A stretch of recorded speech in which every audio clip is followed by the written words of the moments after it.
Hello once again, Chuck the Chicken here, and it's time for the puppet of the day. Oh, I'm so excited for this. So, here we go. Okay. So today's puppet of the day is a narwhal. Yes, her name is Nadine Narwhal. Yeah, she's a unicorn of the sea.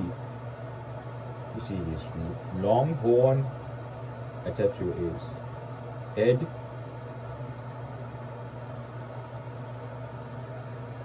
spots on her back and on her belly, and its hair as well.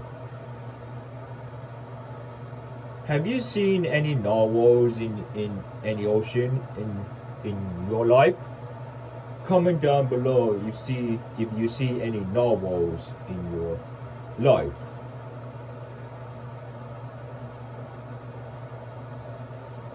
I've seen many narwhals in my life since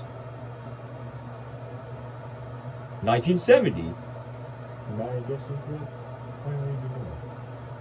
So yeah, that is Nadine Narwhal, the unicorn of the sea.